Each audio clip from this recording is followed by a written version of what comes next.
First of all, forgiveness is key. But secondly, that also forgiving ourselves and looking at it for what it is, those times in our lives, the lowest of lows, the times when we get hurt or feel, betrayed or whatever else it is, it can also be the most beautiful time to take that as an opportunity for your own growth. How can you learn from that experience, and what can you take away from that?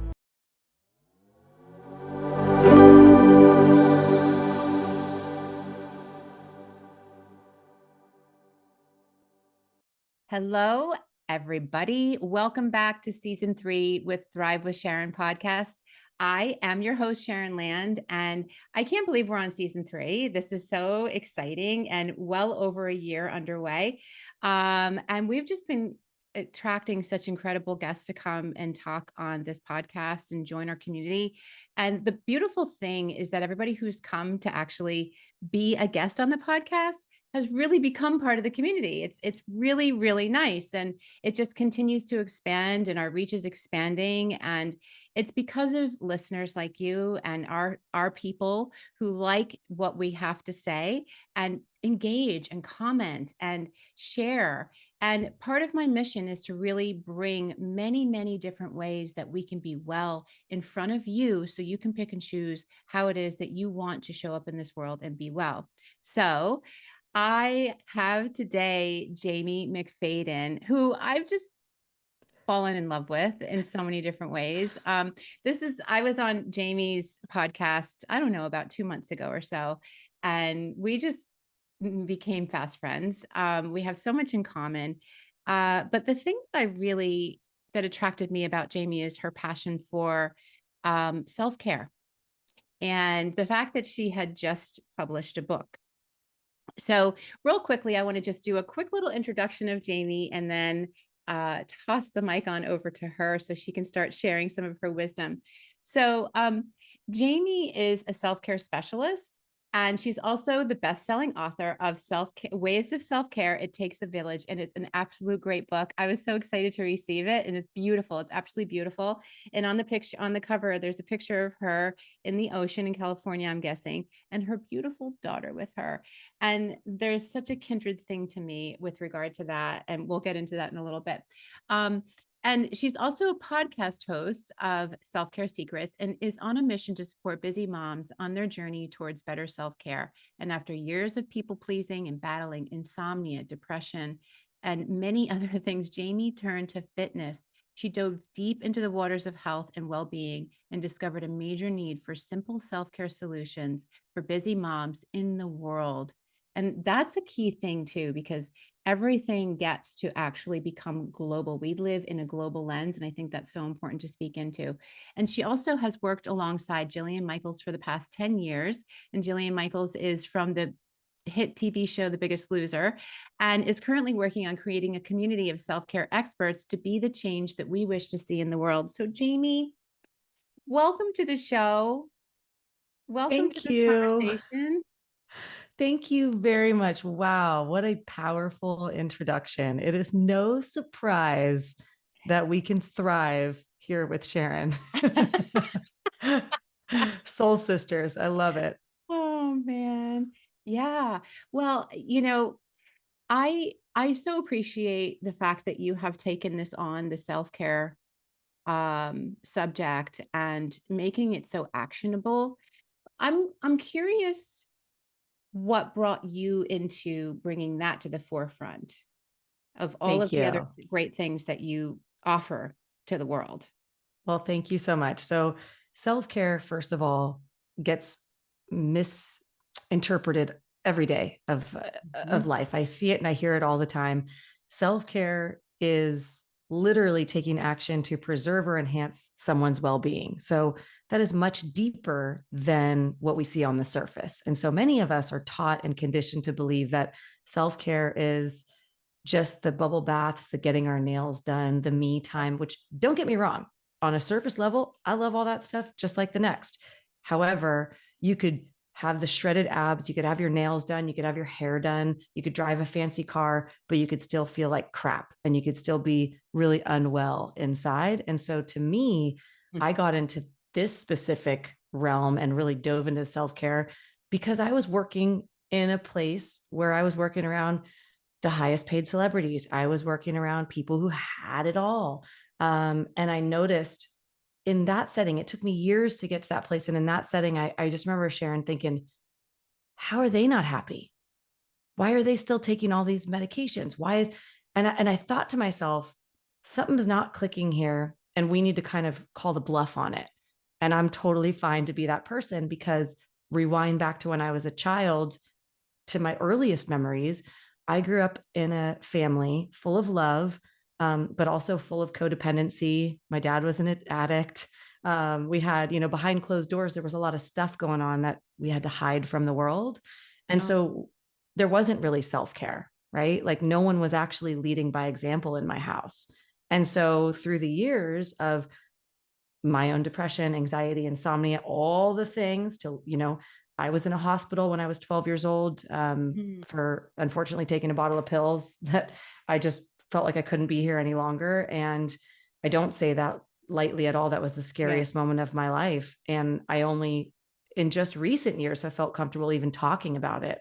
And I Mm, also know that it is really important sometimes for those that look at me now, right? They think, oh, she's probably always had it easy or she's always loved fitness. No, I couldn't stand fitness. I did not like eating well. And I was not raised to be a hardworking woman. I was raised to be, pretty and nice, be a good girl, get married young, marry a Greek man and have a bunch of babies. I did everything all backwards according to my family's standards.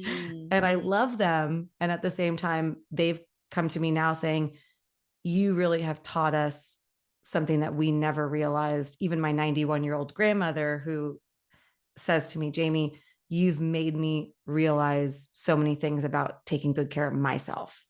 And so I look at it this way. Wow, that's Self-care, powerful. it is powerful because I'm like, for anyone listening, I would hope that that little voice that we hear, that whisper, like I remember as a little girl thinking like, why doesn't my mom stand up for herself? Or why are we lying about my dad's addiction? Or, why do I have to be nice, but my brother can be kind of a dickhead? Like, what is all this? Right. Mm, And I just remember thinking like, there's something wrong here. I don't know what yeah. it is, but I was not afraid to speak out. And so now I've gotten to a place where I've done enough research and worked, and it's a lifelong journey. Like I'm this far onto the journey, but I'm Yeah. also not afraid to speak up. So that's what led me here.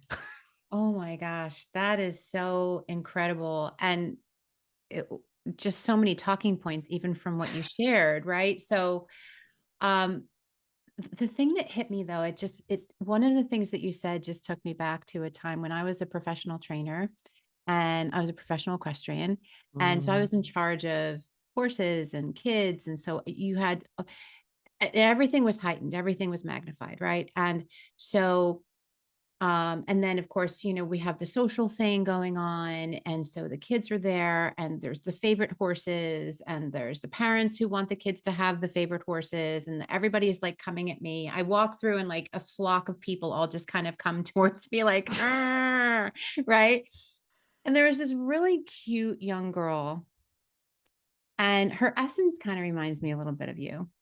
And maybe that's why I'm thinking of it now, but she she just was always very quiet and she always at that time, right? mhm, And her mom was great and she would just kind of sit back and like let her daughter do her thing. Um and I remember something had happened, typical whatever. And afterwards the young girl came up to me and she said, I was really feeling uncomfortable about this, but I was afraid to say it. mm, And I said to her, even if the voice is teeny tiny inside of you, I want you to be able to say it. And even if it's not loud, I want you to be able to speak it in mhm. front of who you need to speak it to. And she was like looking at me with like her big eyes. And she was like, right. Wow. So flash forward to like a week later, her mom and I crossed paths, at the facility. And she said, I have been looking for you. She said, because my daughter mentioned to me what you said. And she said, I thought that that was the most beautiful and prophetic and poetic thing to ever say to a young developing girl in this kind of environment. And she said, you don't realize how important it is for girls, especially, to find their voice.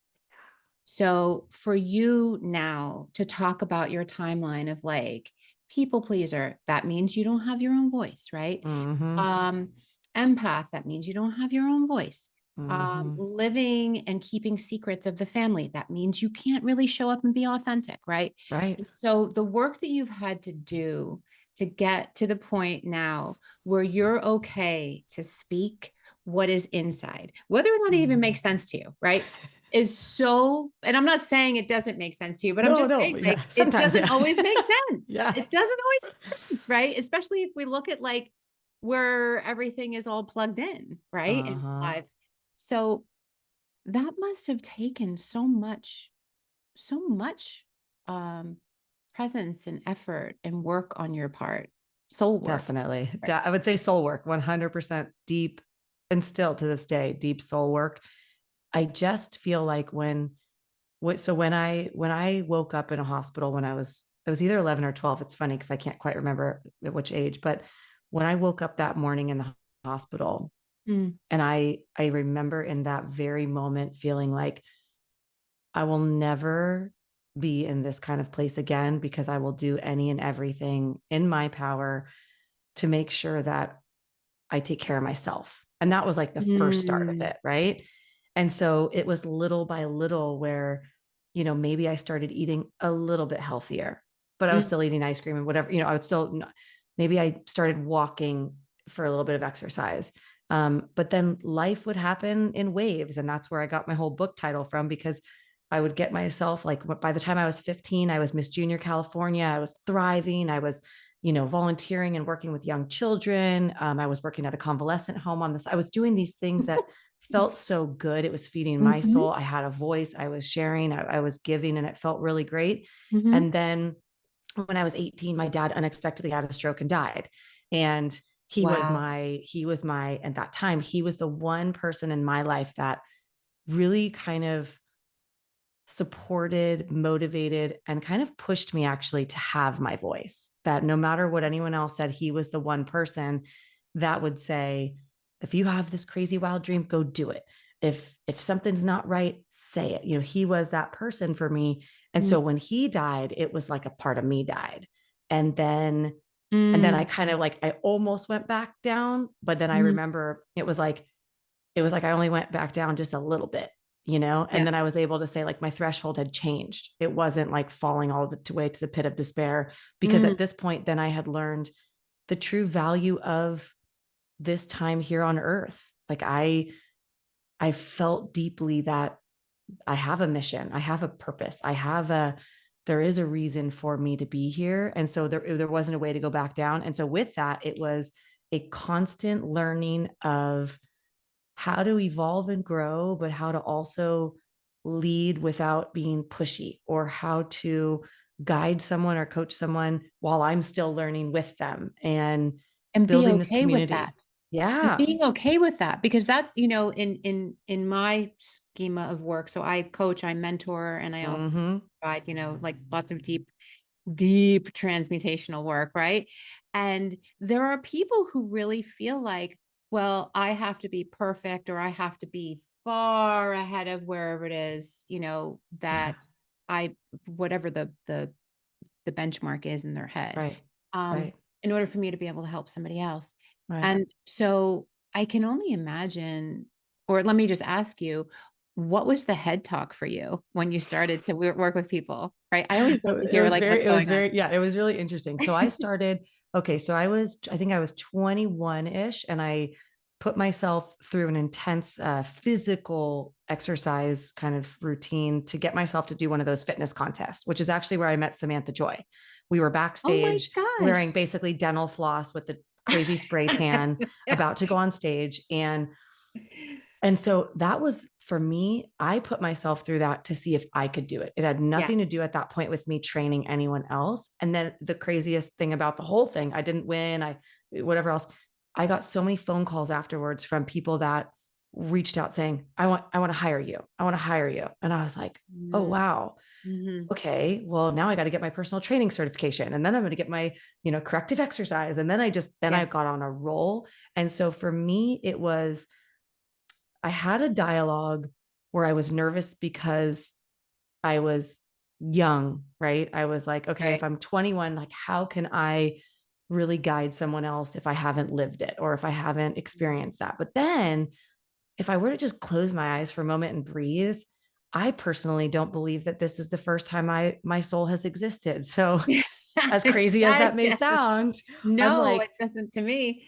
my soul may be thousands of years old. And so it isn't about, to me, I look at it this way.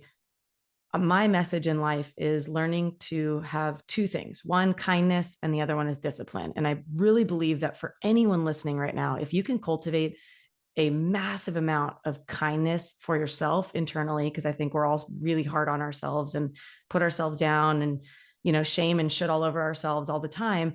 And if we could have the kindness to look at that from a different perspective, a different lens, as a best friend, like you and I talking, and we could look at each other and go, oh my gosh, you're so beautiful, or oh my gosh, you're so this. And at the end of the day, if I don't feel that way about me or vice versa, it doesn't really matter. So the Right. kindness is key, because then when we're kind to ourselves, we're kind to others. And then the other Yeah. part of it is discipline. I don't believe that self-care is something that we can just go buy at the store. Or, Mhm. I had a friend that recently said, well, she's like, I do all the self-care stuff. She goes, I get my hair done, every 6 weeks, and I get my nails done every 2 weeks, and I get her facial or something. And I said, girl, I love that you do that. I'm also going to ask you, how does that actually make you feel deep down? Right. And secondly, and not this is, there's no judgment. You could say this is all you need and this is it, and that's great. But when was the last time that you cared for yourself in a way that just wasn't on the surface? And she sat with that for a little while, and she called me back and said, all right, I guess I need to hire you. And I said, no, it's not about hiring me. It's just about digging a little bit deeper. I really believe that if we all just took some time to dig a little bit deeper, we would understand where we're lacking the discipline, where we're lacking the kindness, so that we can start to implement more of it. And it's a practice. It's just Yeah. like training your muscles. It's like anything that you do, a skill you have to learn. It's not that it's all of a sudden just going to happen because you paid the money for it. You still have to earn it.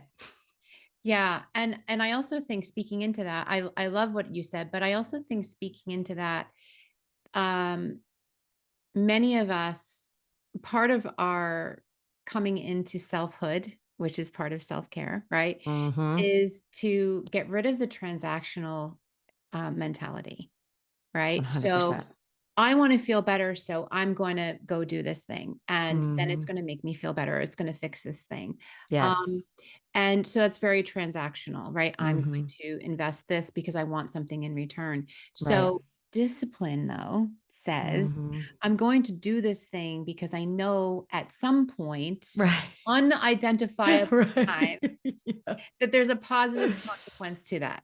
Right. Right. So Yeah. discipline to me speaks into practice, Mm-hmm. right? So Mm-hmm. like, um, we don't necessarily, like yogis and yoginis, right? We don't say like the discipline of yoga. We say the practice Right. of yoga, right? Right. Like, Right. or something like that. And that's real, because the practice is to be prepared for. Right. And we don't know when that timing is going to be, but we know that it's just, there's this energetic thing piece that goes Mm-hmm. with it too. So I love the discipline piece so much. I can't even tell you, because I think that I it's do like, too. it's, I had no discipline. I was the kid that I grew up with two parents that, like I said, love my mom and dad. They were my incredibly loving, wonderful human beings doing the best that they can. So this isn't me knocking them. right. This is the reality that I grew up in a household where we just didn't have discipline. We Mm, just didn't. And then I didn't have any self-regulation or self-discipline because I just didn't, and it didn't seem like something to do. And so when right. I look back now and I see the cycle of what happened, like I got so depressed because I had these crazy wild dreams that now looking back, it was okay, I was tapped in and I was seeing things that maybe my family couldn't explain why I was seeing these things. And as a child, it was scary as heck to witness things that maybe were traumatizing. And then my family's like, what's wrong with you? Why are you, what's going on? And the doctors are like, well, let's prescribe her this medication. Let's give her this. Right. And then I'm like walking around at 10 years old on these weird medications that not feeling like at all myself. So there was no discipline there. That was just here. You have an ailment. Let's put a Band-Aid on it and let's Right. see if that works. But we're not really going to get to the root. So when it Mm. comes to self-care, the biggest thing really is digging into yourself to ask, what is it that I need to feel well? Because Yes. I can't tell you that. And Sharon, I don't believe would say that she could tell you that. But if you actually take the time, even just for a couple of minutes and say, what do I need to be well, to feel well, whether it's in my body, in my mind? If you just close your eyes and breathe on it, I have seen this now thousands of times. It comes to you. Something comes to you, even if it's not what you want, even if it's not the shiny car or the pretty object, something will come up. And Mm. then if you can bring awareness to whatever it is that you're doing, and this is the system I teach, it's like figure out what it means to be well, have the awareness to meet Mm. yourself where you are, and then create a vision, gather around your village. You need to have support. I couldn't do what I do without people in my life like Sharon. It's not about the Jamie show. It's about how do we make this village so we all can be Right. the suppliers to help one another. And then the E is energy, because as we know it, energy is everything. I'm transferring energy to Sharon and she's transferring it right back now. And we're transferring it to you. So hopefully you Yeah. feel it. Yeah. Oh my gosh, I love that. So say the acronym again is. So wave. Okay. So the wave. So I believe in life, everything is a wave. I think we're all connected. And so that's Yeah. where that premise comes from. I'm a super water girl. Blue's my favorite color. Anything that has to do with the ocean waves, It's so true. There's it's just my so much jam. blue. There's so much Yeah. blue with you. It's like great. So it's well-being. So for anyone listening, literally take some time today, jot down, what does it mean to be well? And the second part is awareness. And I remember this as looking at my own life and the people I've worked with, so many times we're doing things we're not even aware. Like we don't know why we're in this relationship. We don't know why Mm. we're in this job. We don't know why we're doing this thing that we keep doing, or eating the same foods that we don't really like, or whatever it is, because we're not even aware of it. Right? We're not taking Mm. that time to reflect and learn from it. So that's awareness. And then the V is vision. I believe in visualization. I believe in clarity. I believe in stepping back sometimes to move forward. So paint that picture however you need to, vision board it out, draw it out, whatever it is. And then E is energy, because at the forefront, I believe that the moment we take action, our mood and our life can change. I love that. Wave, wave. It's so good. And I hope everybody that's listening is really taking that down because it's so simple. So simple. And but the discipline piece is important, right? Because you have to actually do those self inquiries. You have to take the time to do that. Mm-hmm. There's so many amazing ways that we can become more aware, right? So Mm-hmm. that awareness piece is huge. Yeah. Um, but if we don't cover it from a place of health, I love the fact that you bring that into it. So even as an intuitive and working with energy, I don't come from a place of let me look at for what's wrong. I cover people with what's well. Right. And then what's out of alignment and out of coherence or in conflict automatically Mm-hmm. shows. Absolutely. Right. So we take ourselves from being hypervigilant, which is not a Right. healthy state of being to be in, Right. out of regulation with our nervous system, to a state of wellness. Even if we're not in that place, we know where that place is and we'll get to know how that feels. So I think Mm-hmm. it's really very beautiful and very powerful Well, how thank you've you. done The that. the one thing I do want to mention too, because this is the premise behind everything I'm doing, is self-care has been taught to us as something we do by ourselves, for ourselves, by Mm. ourselves. It's all alone. It's just for self. And Mhm. through all of my research and all of my studies and all of my practice in this, the biggest lie or myth that I see we believe as a whole is that we're supposed to do this alone. And I actually believe the greatest way we can practice self-care is with a village together and through community. So kind of debunking that thought or idea. And so sometimes people say to me, but I'm a busy mom and I need this time to myself, or I'm a busy dad, or however it may be. And the reality is we need that support from the people in our lives to be able to put these practices into our reality. And especially if you're someone like the minute you start practicing self-care, and I see this day in and day out, your friends may change, your work may change, your body will probably change, like things will shift. And for a lot of people in your life, that could be really freaking scary because Yeah. people like comfort and we like what's comfortable. And so for those that are ready to start a different self-care practice or a self-care journey, and always the beginning of the year, that's a time when people are like ready to go, let's do this, I'm ready for all these things. I would encourage anyone listening to this to really think about what it means to you to preserve your wellness. You know Mm, where you're at right now. What does it mean to you? Because sometimes for me, it's about like my finances, and other times mhm. it's like, no, I want to put more focus on my relationships. Other times it's, all right, I've had a fun during the holidays. Now it's time to kick my butt. So what does self-care really Mhm. mean to you? And how are you finding your community to help you co-regulate? Because I think as much as I'm a good self-regulator these days, I have great discipline, I would probably get bored just doing it by myself. So I like having a community, right? And then we keep each other accountable and it makes it fun. Yeah, it does make it fun. I think that having community is what it's all about. And I think that this year, from a spiritual perspective, was really all about us taking that shift from I have to do all this on my own to we Mm-hmm. do better together. Yeah, We do better together. And it doesn't mean that everybody who shows up in the community needs to be perfect. 100%. it I don't believe that any of us are. So I'm like, to me, I'm exactly like, yeah, we just got to show up. You just show up and do the right. best you can with what you've got. Yeah, and because I think that that's what limits a lot of people from actually joining communities because they think that either they need to be perfect or the people in it need to be perfect. So they start becoming like super picky about, well, that person isn't going to make me feel good or that person's going to make me feel good or whatever. And it's not about that when it Right. comes to community. It really comes, it's just another way to learn more about yourself. Right? 100. I mean, if we're going to go there, we're talking about mirrors. Certain people come into your life to show you give you the greatest gift of a mirror of maybe something you're not identifying within yourself, Yes.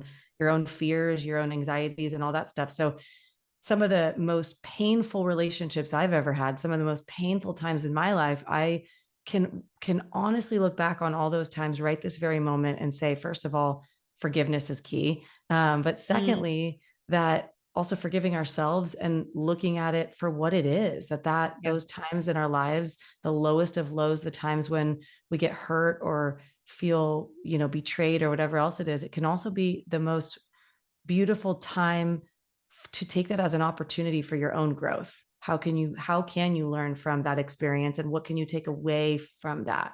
Hmm. Yeah, and I love that you keep coming back to the regulation and co-regulation. I think that that's also so important as well, right? Because Right. that's what creates that level of safety that I think that many of us Mm-hmm. have missed in our lives, right? Didn't have it. 100%. So that's also really important to highlight as well. I also love since you had me on your podcast, and I absolutely loved the interview. It was so wonderful. Loved it. You are like of everybody, and I've been on a lot of podcasts, right? You were top three. Oh, are you serious? Thank you. Serious. I Thank am you. not just saying that because you haven't heard me say that on other podcast interviews that I've done. Like you are really, really, really good. So I hope, first of all, that people listen in to your podcast because you're just incredible. You're a great conversationalist and a great interviewer. Um, but I also love the fact that you're really honing in and you're focusing in on parents. Yeah. It is my reality these days. So to me, I think, if because I think about, I'm like, wow, I feel like I'm a pretty patient person, and I'm very good at looking at the glass half full. And then it is like I'm not a yeller or anything like that. And then becoming a mother, there are so many things about motherhood and it's my favorite part of my journey thus far.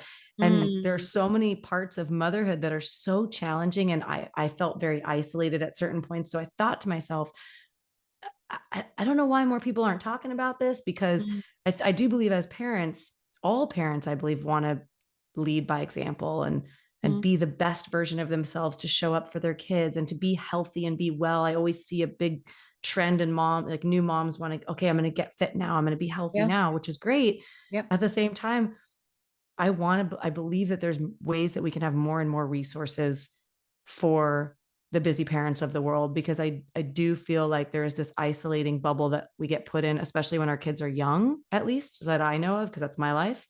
And so I like speaking out on that. And one thing I want to say that you had brought up with self-regulation, and I just recently took, and I have to say it because it's so just at the forefront of my mind now, in terms of safety and feeling safe within our own body and feeling safe in our own world, is our breath. I just finished an intensive somatic breathwork training, and now I'm going to take another one. And I'm like, now I'm obsessed, because to Yeah. me, as someone who has a child that didn't feel safe to have a voice, who, had all of these different chaotic elements going on, and did everything I could to try and self-regulate.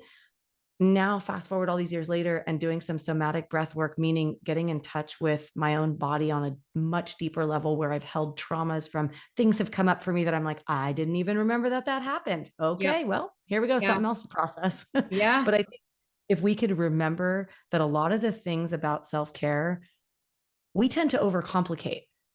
If we're really wanting to take care of ourselves, we need to check in. We need to ask ourselves, what is it that I need?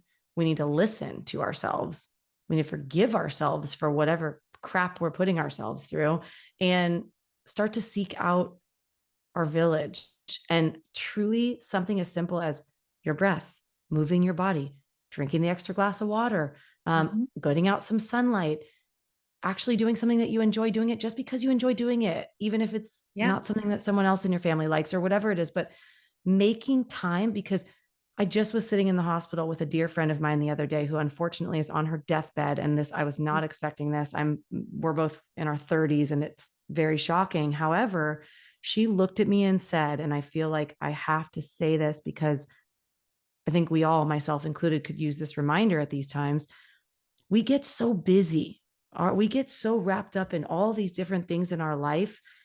And I was looking at her in her eyes, and she said to me, I just wanted this time with you. You're someone I've known for 20 plus years. I wanted some time with you. And I'm so glad that you showed up, because right now, as I'm sitting here on my deathbed, all I care about is the time that I have left to share it with people that I love.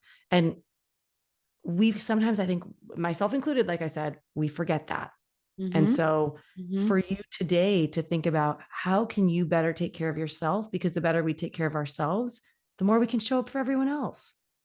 Oh, that's like you said, it's simple, but it's also one of the hardest things that sometimes we can do, right? Because there's Mm-hmm. such a barrier and a block to us really taking that time for ourselves. And when you said it earlier, I immediately thought the disease of busyness, Mm-hmm. right?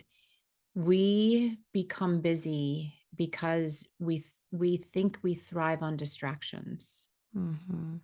And I am the child of the queen of busyness, Same. right? Another Yeah. similarity right there. Yeah. It's shocking. My mom is the Shocking, Jamie. busiest woman I've ever known. Mhm. Yeah. Yeah. Yeah.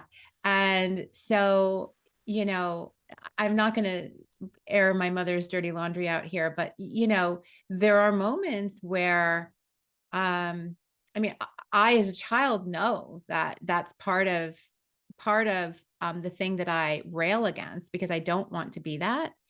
Right. But I also, it's so funny. It's like you you think, okay, I'm going to build a life where I'm going to have choices, and I'm not going to be busy, and I'm going to regulate myself, and I'm going to do all of the things, and da da da da da, right? Meanwhile, sometimes I get really busy. Yeah. Same.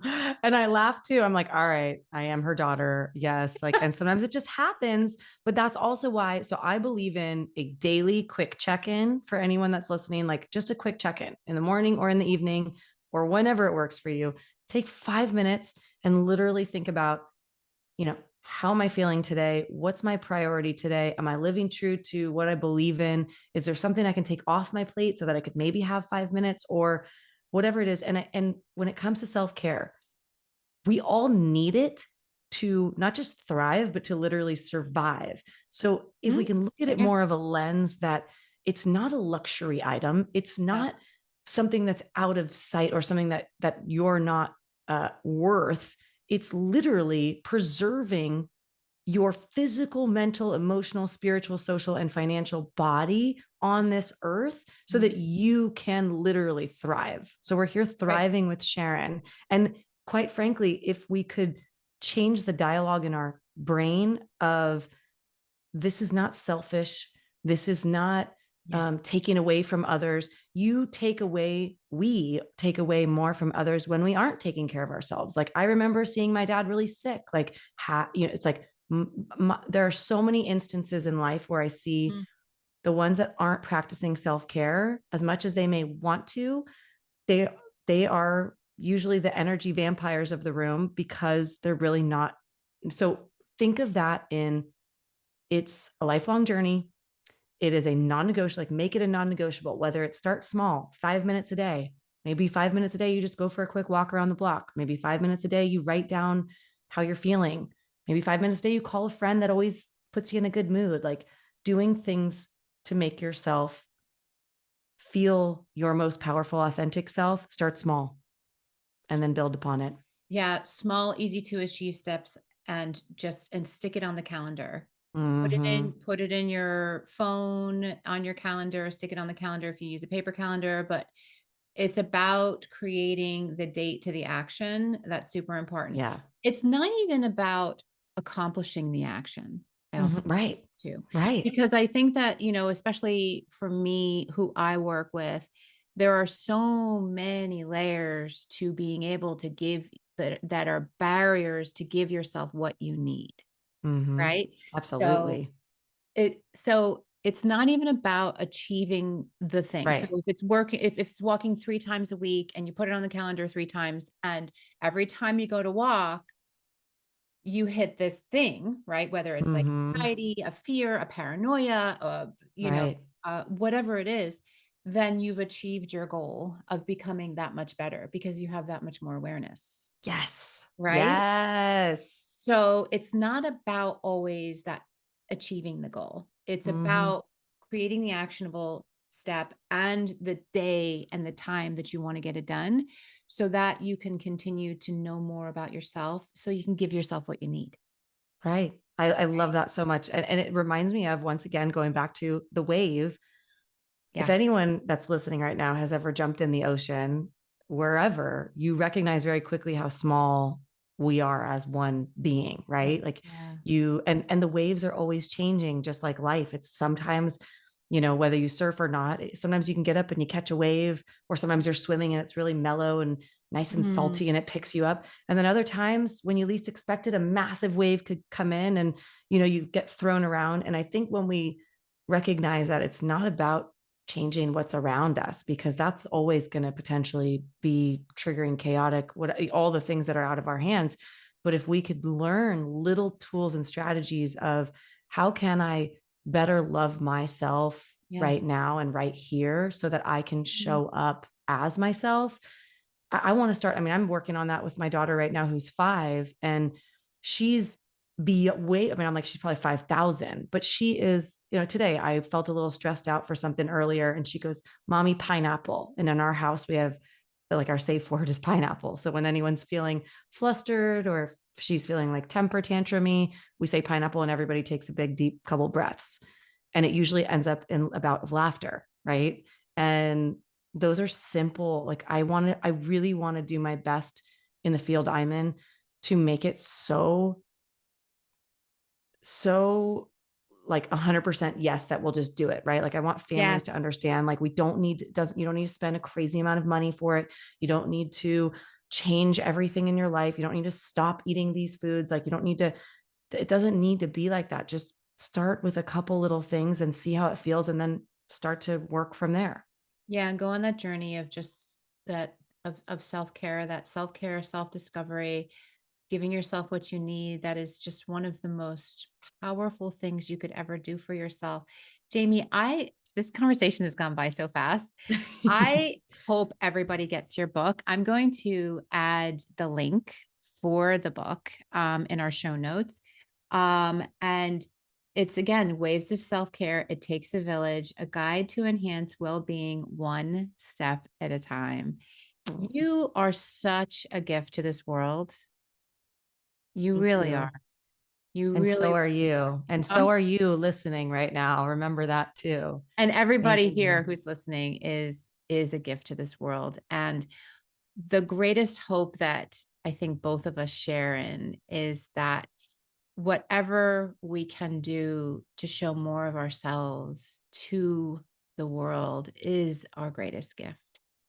You know, we scurry 100%. around wanting to provide some sort of value to someone else, and we think it's the thing that's over here Mm-hmm. outside of us. But really it's us, Yep. more of us, right? So Mm-hmm. thank you, thank you, thank you. I'm so grateful that we had this conversation today. It's just so perfectly timed and just so beautiful. And I hope that everybody here who has listened to this podcast today also got all of these beautiful nuggets that Jaime has shared, and that they consider getting this book. It's a quick read. It's a nice read. It's got, graphs, and it's just got checklists and all of the stuff in it. It's really, really well done.